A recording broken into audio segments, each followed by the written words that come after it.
Hello guys, welcome to my channel. ലോകത്തിലെ ഏറ്റവും മാരകമായ രോഗങ്ങളിൽ ഒന്നാണ് ക്യാൻസർ. ഈ രോഗത്തിന് പ്രത്യേകമായ ഒരു ചികിത്സ എന്ന് പറയുമ്പോൾ ഇപ്പോൾ നിലവിലുള്ള ചികിത്സ എന്ന് പറയുമ്പോൾ രണ്ടു തരം ക്യാൻസറുകൾ ഉണ്ടെന്നാണ്. ഒരു ക്യാൻസർ എന്ന് പറഞ്ഞാൽ അതിനെ സർജറി ചെയ്ത് നമുക്ക് മാറ്റാൻ കഴിയും. മറ്റൊരു ക്യാൻസർ എന്ന് പറഞ്ഞാൽ അത് ലൈഫ് ലോങ് ഉണ്ടാവും. അതായത് നമ്മുടെ ജീവന് തന്നെ ആപത്തുള്ള ഒരു ക്യാൻസറാണ്. അതിനെ കീമോ ചെയ്തിട്ട് ചെറുക്കാവുന്നതാണ്. പിന്നെ മരുന്നുകളൊക്കെ കഴിച്ച് അങ്ങനെ ജീവൻ മരണ പോരാട്ടമാണ്. ഇതിന് ഒരു പ്രത്യേകമായ ഒരു വാക്സിൻ ഇതുവരെ കണ്ടുപിടിച്ചിട്ടുണ്ടായിരുന്നില്ല. ഈ അടുത്ത് റഷ്യ റിപ്പോർട്ട് ചെയ്തിരിക്കുന്നത് ക്യാൻസറിനുള്ള വാക്സിൻ കണ്ടുപിടിച്ചെന്നും 2025 ആ വാക്സിൻ സൗജന്യമായി നൽകുമെന്നാണ് പറഞ്ഞിരിക്കുന്നത്. ഈ ഒരു റിപ്പോർട്ട് ലോകരാജ്യങ്ങൾക്കിടയിൽ തന്നെ ഞെട്ടല് ഉണർത്തിയതാണ്, പ്രത്യേകിച്ച് അമേരിക്കയ്ക്ക്.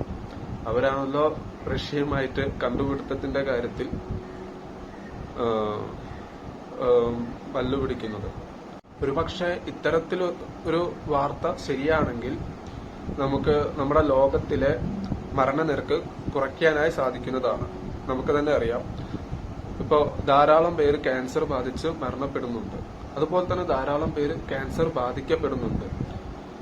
നമ്മുടെ പുതിയ ജീവിതശൈലി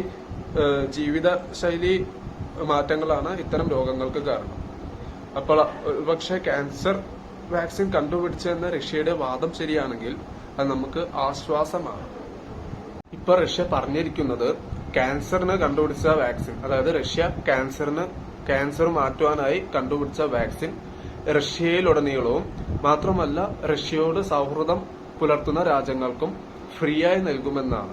വാക്സിന്റെ ഒരു ഡോസിന് തന്നെ 3 ലക്ഷം റൂബലാണ്. അതായത് ഏകദേശം ഇന്ത്യൻ കറൻസി എന്ന് പറയുമ്പോൾ 2 ലക്ഷത്തിന്റെ മേലേക്ക് വരും.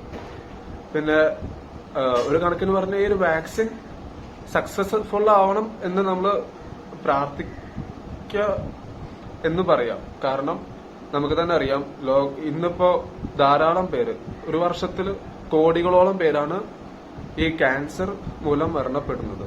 അതും നിസ്സാരമായൊരു മരണമല്ല, ഇത് ദാരുണമായൊരു അന്ത്യമാണ് ക്യാൻസർ ബാധിച്ച ആൾക്കാർക്ക് ഉണ്ടാകുന്നത്. ഇപ്പോ ഒരു പക്ഷേ ക്യാൻസർ ട്രീറ്റ്മെന്റ് നടത്താം, അതായത് ഭയങ്കര സൈഡ് എഫക്ട്സ് ആയ മരുന്നുകളും തെറാപ്പികളൊക്കെയാണ് ക്യാൻസർ ബാധിക്കുന്ന ആളുകൾ നേരിടേണ്ടി വരുന്നത്. കീമോതെറാപ്പി ചെയ്തിരിക്കുന്ന പേഷ്യൻസിനെ കണ്ടാൽ തന്നെ നമുക്ക് മനസ്സിലാക്കാം. അറിയാമല്ലോ, ശരീരത്തിലെ ഓരോ സെൽസുകളൊക്കെ കരിച്ചു കളയാണ്. അപ്പൊ അതിൻ്റെതായ ഒരു വേദന ഓരോരുത്തർക്കും ഉണ്ടാവും.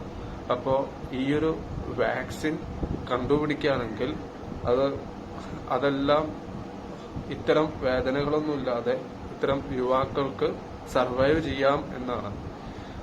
ഈ ഒരു വാക്സിൻ കണ്ടുപിടിക്കുന്നതിന്റെ പ്രത്യേകമായ ഉദ്ദേശം എന്ന് പറഞ്ഞാൽ റഷ്യയിലെ പോപ്പുലേഷൻ കുറഞ്ഞു വരുന്നു എന്ന് അടിസ്ഥാനമാക്കിയിട്ടാണ് എന്നാണ് റിപ്പോർട്ട് പറയുന്നത്.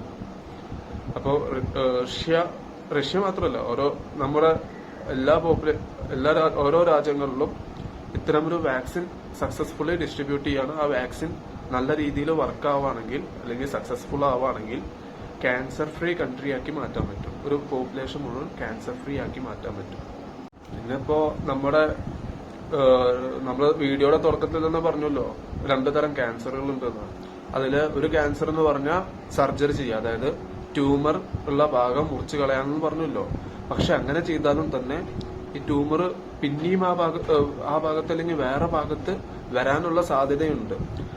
റഷ്യയുടെ ഈ വാക്സിൻ എടുത്താൽ ഇവര് അവകാശപ്പെടുന്നത് ക്യാൻസർ രോഗങ്ങൾക്ക് ഇമ്മ്യൂണിറ്റി ഉണ്ടാകുമെന്നാണ്. പിന്നെ ഇപ്പോ വാക്സിന്റെ വിലക്കയറ്റത്തില് മറ്റൊരു അസംഷൻസ് എന്താണെങ്കിൽ എന്റെ ഭാഗത്തുനിന്ന് അല്ലെങ്കിൽ പൊതുജനങ്ങളുടെ ഭാഗത്തുനിന്ന് അസംഷൻസ് വേറെന്താ എടുക്കാവുന്നത് എന്തെങ്കിൽ, ഇപ്പോ റഷ്യയും അമേരിക്കയും തമ്മിലൊരു ചെറിയ ക്ലാഷ് ഉണ്ട്. അപ്പോ അതില് അമേരിക്ക ഡോമിനന്റ് ആണ്, അതായത് ലോകത്തെ നമ്മുടെ മിലിറ്ററി സൈനികപരമായിട്ടല്ല, നമ്മുടെ മനസ്സിൽ തന്നെ കീഴടക്കിയിട്ടുണ്ട് അമേരിക്ക. അതായത് നമ്മളിപ്പോ ഈ യൂസ് ചെയ്യുന്ന പ്ലാറ്റ്ഫോംസ്, അതായത് അവര് ഡെവലപ്മെന്റ് ചെയ്ത അവര് കണ്ടുപിടിച്ച കാര്യങ്ങളാണ് നമ്മളിപ്പോ യൂസ് ചെയ്യുന്നത്. ഓക്കെ, അപ്പോ അവര് കണ്ടുപിടിച്ച കാര്യങ്ങളാണ് നമ്മൾ മാക്സിമം ആയിട്ടും യൂസ് ചെയ്യുന്നത്. റഷ്യയുടെ കാര്യങ്ങളല്ല, റഷ്യയുടെ നമ്മൾ യൂസ് ചെയ്യുന്നുണ്ട്, പക്ഷെ ഏറ്റവും കൂടുതൽ നമ്മൾ ഉപയോഗിക്കുന്നത് ഈ അമേരിക്കക്കാരുടേതാണ്. കഴിഞ്ഞ 50 വർഷങ്ങൾ നോക്കിക്കഴിഞ്ഞാൽ തന്നെ അറിയാം, ലോകത്തെ ഓരോ ഫീൽഡുകളും, പ്രത്യേകിച്ച് മെഡിക്കൽ ഫീൽഡിൽ തന്നെ അമേരിക്കയാണ് മുന്നേറിക്കൊണ്ടിരിക്കുന്നത്. അപ്പൊ എന്താ, ഇവിടുത്തെ സാധാരണ ജനങ്ങൾ ഇപ്പൊ പണക്കാരനായാൽ, അതായത് ഇപ്പൊ നമ്മുടെ ഏതെങ്കിലും ഒരു പൈസക്കാരുണ്ടെങ്കിൽ തന്നെ അവൻ അമേരിക്കക്ക് പോകാനേ നോക്കുള്ളൂ. ഇന്ത്യയിലായാലും ചൈനയിലായാലും അല്ലെങ്കിൽ ഏതെങ്കിലും രാജ്യങ്ങളെടുത്ത് നോക്കിയാൽ തന്നെ നമുക്ക് മനസ്സിലാകാം, എല്ലാവരും അധികവും അമേരിക്കയ്ക്കോ അല്ലെങ്കിൽ ബ്രിട്ടനിലേക്കാണ് അധികം പോകാൻ നോക്കാം, റഷ്യയിലേക്കല്ല. റഷ്യയിലേക്കും പോകുന്നില്ല എന്നല്ല പറയുന്നത്, എങ്കിലും അമേരിക്കയിലേക്കാണ് പോകാൻ നോക്കുന്നത്. അപ്പോ ഇങ്ങനൊരു വാക്സിൻ കണ്ടുപിടിച്ച് അവരുടെ ഒരു ഇമേജ് ക്രിയേറ്റ് ചെയ്യാനും അവർ ശ്രമിക്കുന്നു പറയാം. ഓക്കെ, ഈ ഒരു വാക്സിൻ എന്ന് പറഞ്ഞാൽ സക്സസ് ആയ ഓക്കെ, ഇറ്റ്സ് ഓക്കെ, നമുക്കല്ല ലോകത്തെല്ലാ ജനങ്ങൾക്കും ഉപകാരപ്രദമാണ്. പക്ഷെ ഇതിന്റെ ഒരു പാർശ്വഫലം എന്ന് പറഞ്ഞാൽ ഇതിന്റെ ഒരു വില തന്നെയാണ്. ഓരോ ഡോസിനും ഉള്ള വിലക്കയറ്റമാണ്. അപ്പോ ഇതൊക്കെയാണ് ഈ ഒരു വീഡിയോയില് റഷ്യയുടെ ഒരു പുതിയ വാക്സിന്റെ കാര്യങ്ങൾ എനിക്ക് പറയാനുള്ളത്.